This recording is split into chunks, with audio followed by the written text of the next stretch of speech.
Why will Allah make the earth speak? Are the records not sufficient? Allah's knowledge alone, is that not sufficient? Why is it that Allah subhanahu wa ta'ala will make the earth speak? يَوْمَئِذٍ تُحَدِّثُ أَخْبَارَهَا. The more witnesses there are against someone, the more it justifies the punishment. What else? Because on the Day of Judgment, people will deny the sins that they have committed, even though it will be written in the records. Even though people will be informed about the deeds that they have committed, but what will they do? They will deny. What do we learn in the Quran? In Surah Al-An'am, ayah 23, ثُمَّ لَمْ تَكُنْ فِتْنَتُهُمْ إِلَّا أَنْ قَالُوا وَاللَّهِ رَبِّنَا مَا كُنَّا مُشْرِكِينَ. People will outright deny, we never did shirk. So Allah will make the earth speak. Why? To establish adl. Because of His justice. Because yes, He knows about every action that is done. Yes, it is also recorded. But when the earth will speak as a witness, then this is what? Justice. So the earth is also obedient to Allah. It is submissive to Allah. And on the Day of Judgment, it will be even more submissive. How? That it will speak and it will bear witness to everything that was done on its back. In a way, it gives you a new understanding of what the earth is. That it's not just soil, it's not just mud, it's not just rock, that you can walk on it, run on it, build on it, sleep on it, do whatever you want on it. This earth is as though a living creature. As though a living creature that is bearing witness to everything we're doing and saying. Every step we're taking on it, every action we're committing on it. So we should be conscious of this earth even. Be afraid of this earth even. This earth that we have come out of, this earth that we will go back into, this earth will also speak either for us or against us, depending on what we do on it. And you see how we learn in the Quran, فَامْشُوا فِي مَنَاكِبِهَا, walk on its shoulders of the earth. Elsewhere we learn about the zahr, the back of the earth. So it's literally as though the earth is something alive. So it gives you a new understanding of what the earth is. Because many times we look at these creatures and we think, oh, this is nothing. But this is something. Allah will enable it to speak on that day. بِأَنَّ رَبَّكَ أَوْحَى لَهَا. Yes, many times secrets, treasures, all of these, they are kept where? Under the earth. So whatever is hidden, buried inside the earth, whether it's testimonies, whatever, it's going to be brought out. Nothing will remain concealed on that day. بِأَنَّ رَبَّكَ أَوْحَى لَهَا. And we see that every deed, whether it's good or it's evil, the earth will speak of it. The earth will testify to it. We learn from a hadith that the Prophet ﷺ said that when a person gives the adhan, then whoever hears the adhan, whether a human being, a jinn, or any other creature, will be a witness for that adhan on the Day of Resurrection. So any person who hears the sound of that adhan, anything, whether it's a human being, a jinn, a tree, a rock, anything that hears the sound of that adhan, it will be a witness on the Day of Judgment. So when we speak also, and our voice is heard, then we should be careful about what we're talking, because it will be broadcasted. It will be a witness for us or against us. بِأَنَّ رَبَّكَ أَوْحَى لَهَا. On this day, يَوْمَئِذٍ يَصْطُرُ النَّاسُ أَشْتَاتًا. That day, the people will depart separated into categories. يَوْمَئِذٍ يَصْطُرُ النَّاسُ. All people will يَصْطُرُ. يَصْطُرُ صَدَرَ. And صَدَرَ, sudur, is to emerge, to come out, especially after having water. Remember the story of Musa a.s., where he asked the women that, how come you're not taking your animals for drinking?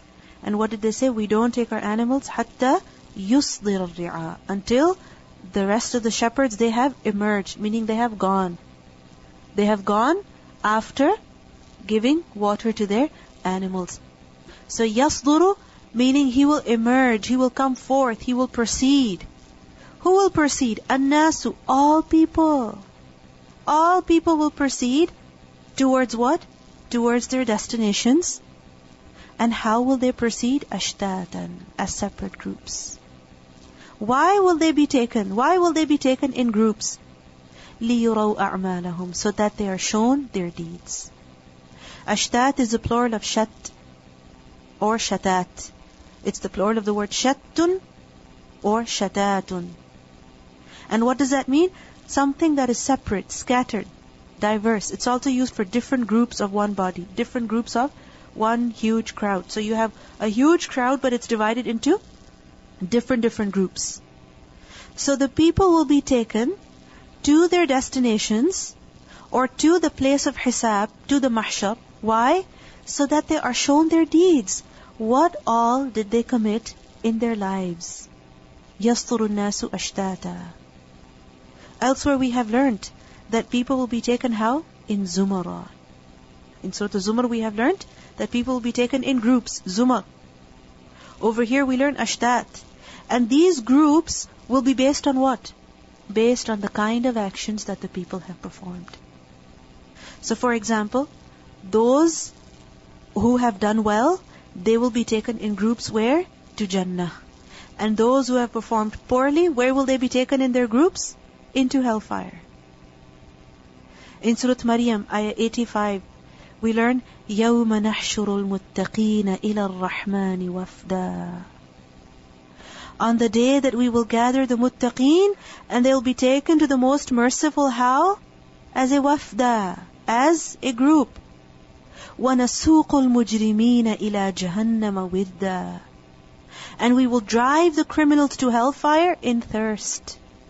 So the believers, they will be taken to who? Allah subhanahu wa ta'ala, as a delegation. As a delegation. And the criminals will be taken to hellfire in thirst. So يَوْمَئِذٍ يَصْطُرُ النَّاسُ أَشْتَاتًا. They will be taken in groups. One group being led to Jannah, the other being led to hellfire. And these groups will also be further divided, based on the actions of people, based on the final daraja of people, that which daraja, which rank, which place in Jannah or which place in hellfire are they going to end up at. Ashtatan fatatuna afwaja. So all of you will come as groups, afwaj. لِيُرَوْا أَعْمَالَهُمْ, so that they are shown their deeds. Now what does it mean by this? So that they are shown their deeds. Their deeds, this can be understood as literally, so that they are shown their deeds, so that hisab may be done, so that they may be held accountable. And we can understand this to be referring to that they will be taken to the mahshar, the place of gathering, where hisab will be taken place. And secondly, لِيُرَوْا أَعْمَالَهُمْ. A'mal can also be understood as the recompense for the deeds, the jaza of their deeds, which is either Jannah or it is an-nar. So لِيُرَوْا أَعْمَالَهُمْ. They'll be taken in groups to their final destinations, لِيُرَوْا أَعْمَالَهُمْ, so that they are shown their deeds. Over here we see that people will be taken in groups. But we see that as people are taken in groups, yet every individual will be alone. In the sense that although a person will be in a group, yet he will be alone by himself. How? That no one is going to help him. No one is going to aid him. You may have experienced this yourself as well. That sometimes you may be riding on a bus and you're all alone. But are you really all alone? No, the bus is full. But why do you feel alone? Because you don't know anybody. You cannot trust anybody. You're afraid of everybody. Similarly, you could be in a huge place where there are many people. But why do you feel alone? Because you don't know anyone. This is why we learn in the Quran in Surah Maryam 95, وَكُلُّهُمْ آتِيهِ يَوْمَ الْقِيَامَةِ فَرْدًا. Alone. In Surah Al-An'am, ayah 94, وَلَقَدْ جِئْتُمُونَ فُرَادًا كَمَا خَلَقْنَاكُمْ أَوَّلَ مَرَّةٍ وَتَرَكْتُمْ مَا خَوَّلْنَاكُمْ وَرَاءَ ظُهُورِكُمْ. You have come to us alone, individually, just as we created you the first time. And you have left everything, whatever we gave you, you have left it behind where? In your previous life. It's gone, it's not with you anymore. So يَوْمَئِذٍ يَصْطُرُ النَّاسُ أَشْتَاتًا لِيُرَوْا أَعْمَالَهُمْ, so that they're shown their deeds. People will come in groups, and every person in the group will also be alone. Why?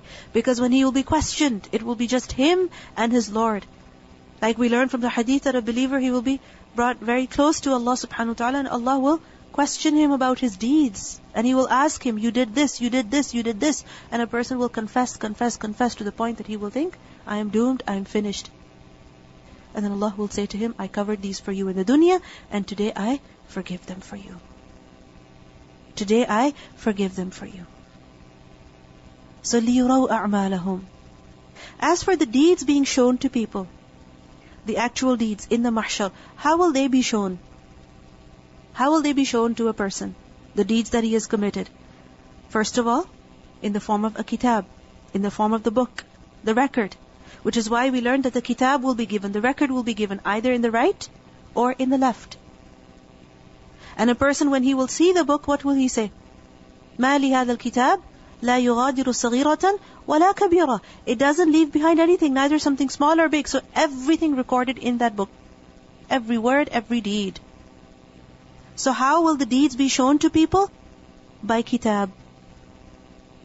Secondly, by hisab as well. The reality of the deeds of a person will be shown to him how? By the way that he will be questioned. By the way that he will be held accountable.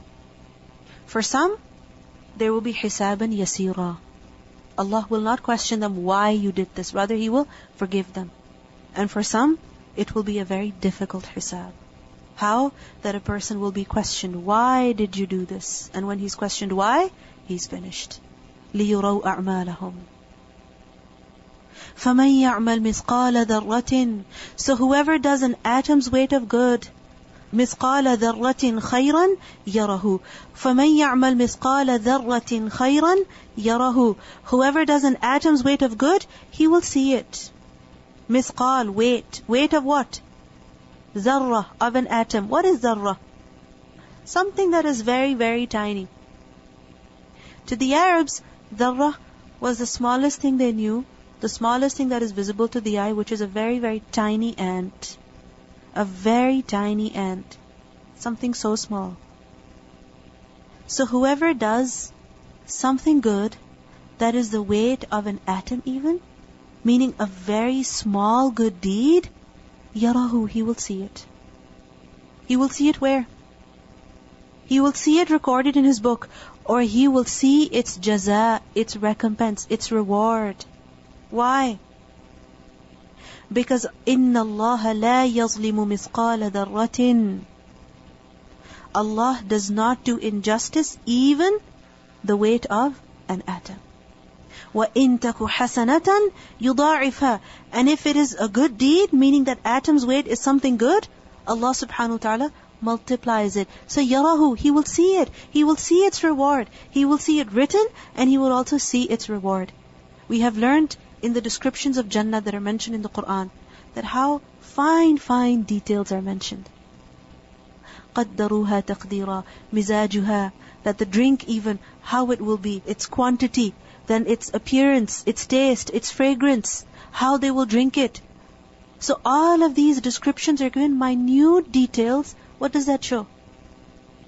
That Allah will reward them for their minutest deeds even. They were careful, and Allah will reward them so abundantly. فَمَنْ يَعْمَلْ مِثْقَالَ ذَرَّةٍ خَيْرًا يَرَهُ. He will see it. It will not be forgotten. It will not be left out. It will not be ignored. In this dunya, what happens? You do something that is good. However, many times, such deeds are neglected. They're completely overlooked. People don't even notice them. For example, if your job is to stand at a place and welcome people, just greet people as they come in, your job is not really to clean that place. However, if you see a piece of tissue or a piece of paper on the floor and you pick it up and you throw it, yes, it's not in your job description, but you did that extra good. It's something very small. Other people might not acknowledge, they might not even appreciate you for that. But who sees, who's a witness, and who will appreciate you for that? Allah subhanahu wa ta'ala. Yarahu, He will see it.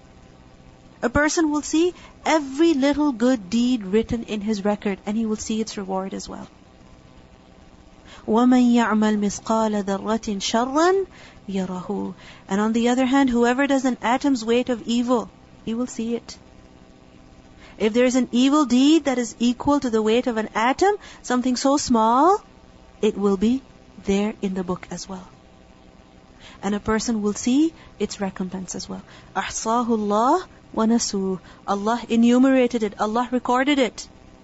But they forgot it. Because many times we forget the little deeds. Allah does not forget. وَمَا كَانَ رَبُّكَ نَسِيًّا. In Surah Al-An'am, ayah 38, we learn, مَا فَرَّطْنَا فِي الْكِتَابِ مِنْ شَيْءٍ. We have not neglected in the register anything. Nothing is left out from the register. Everything that a person does, something very tiny, good or bad, it is written. يَرَهُ, he will see it. Recitation. يومئذ يصدر الناس أشتاتا ليروا أعمالهم فمن يعمل مثقال ذرة خيرا يره ومن يعمل مثقال ذرة شرا يره. An atom's weight of good, an atom's weight of evil. Everything good, evil is written. Why? Because everything is known to Allah. It may be hidden from us, it may be hidden to others, but nothing at all is hidden from Allah. In Surah Yunus, ayah 61, we learn, وَمَا يَعْزُبُ عَنْ رَبِّكَ مِن مِثْقَالِ ذَرَّةٍ فِي الْأَرْضِ وَلَا فِي السَّمَاءِ وَلَا أَصْغَرَ مِنْ ذَلِكَ وَلَا أَكْبَرَ إِلَّا فِي كِتَابٍ مُبِينٍ. Not absent from your Lord is any part of an atom's weight within the earth or within the heaven or anything smaller than that or greater, but that it is in a clear register. Everything. Nothing is hidden from Allah. Nothing at all. Nothing small, nothing big, nothing good, nothing evil. This is why we learn that the Prophet ﷺ said to Adi ibn Hatim that do not underrate any good act. Do not underrate any good act. Even if it is offering drinking water from your bucket to one who is seeking a drink, or meeting your brother with a cheerful face. Do not belittle any good deed, even if it's offering water to drink to a person who is looking for water. You have water. You can offer it to someone who is thirsty, who is looking for water. And offering water is something that's very easy, because it's very, very cheap, in the sense that other drinks you have to purchase them, but water is something that's freely available. Especially in the place that we live in. Freely available. So if you have it, it doesn't take much to offer it to somebody. You don't have to spend too much money. You don't have to put in too much effort. But what do? It's okay, they'll find it themselves. They'll figure out where the water fountain is. They'll figure out where they can buy the water bottle from. But if you have it, don't belittle that good deed. Seize that opportunity. Similarly, meeting your brother with a cheerful face, smiling at the other person. We're sitting there, looking at the other person, we could smile. And with that smile, we could actually gain some reward. But we don't bother to even move our lips. But we don't bother to even stretch them a little bit. Is it really that inconvenient? It's not. It's not that difficult. It's extremely easy.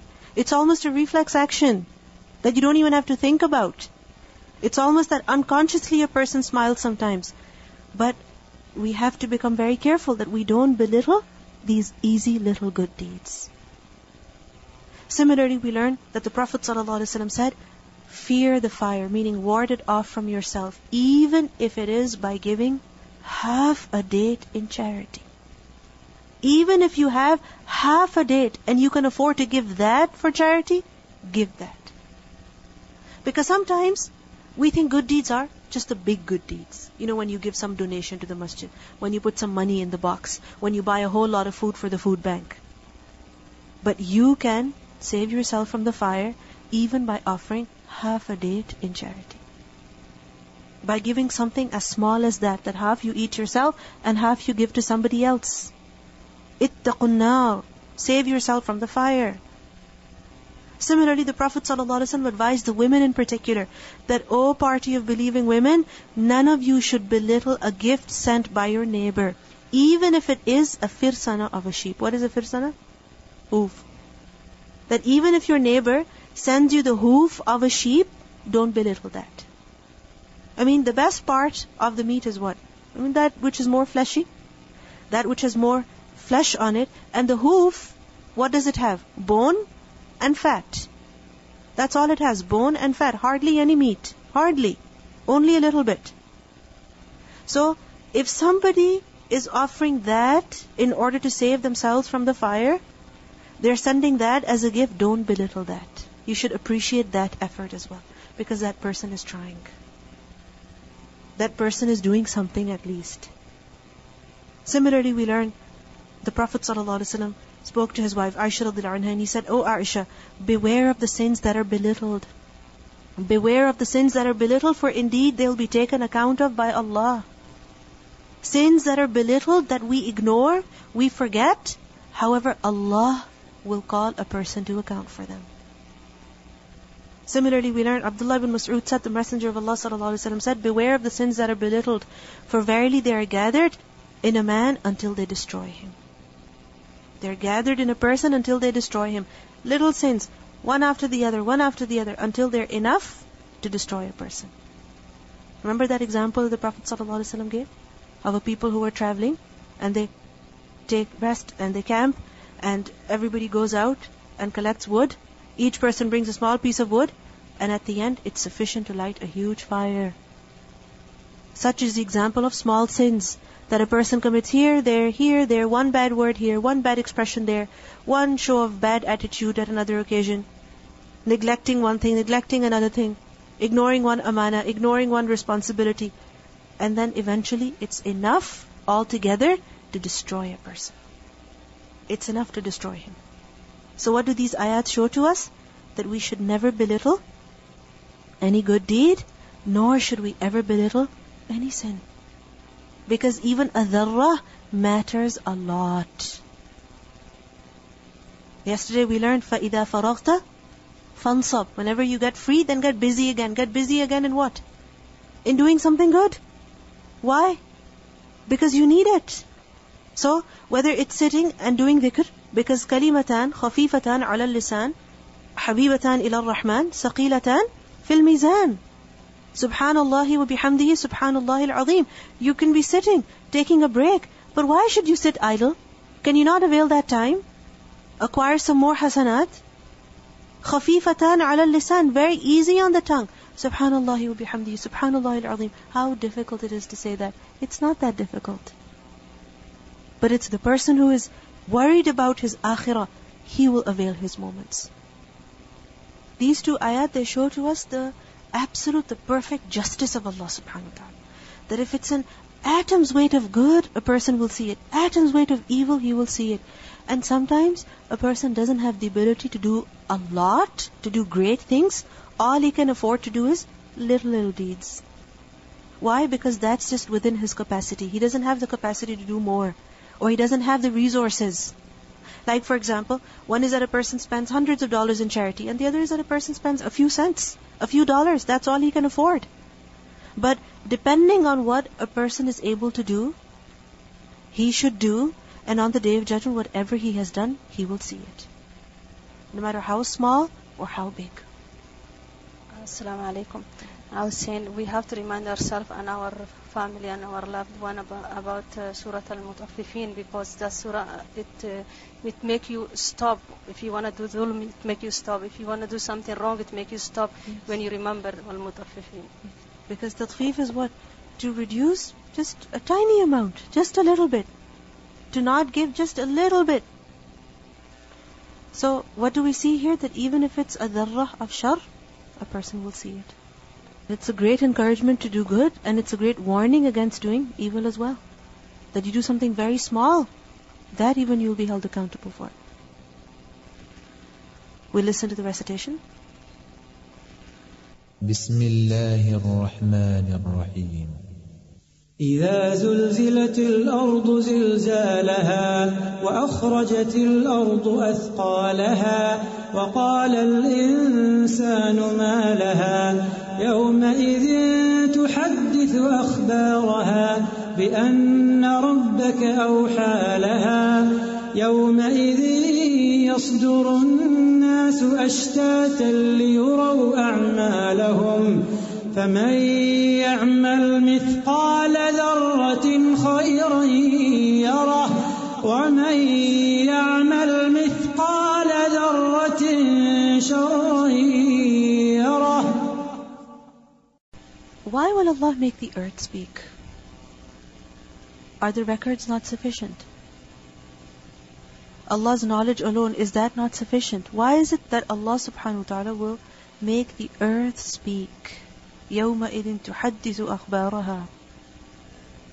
The more witnesses there are against someone, the more it justifies the punishment. What else?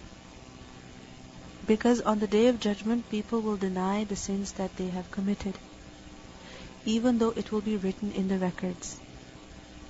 Even though people will be informed about the deeds that they have committed, but what will they do? They will deny. What do we learn in the Quran? In Surah Al-An'am, ayah 23, ثُمَّ لَمْ تَكُنْ فِتْنَتُهُمْ إِلَّا أَنْ قَالُوا وَاللَّهِ رَبِّنَا مَا كُنَّا مُشْرِكِينَ. People will outright deny, we never did shirk. So Allah will make the earth speak. Why? To establish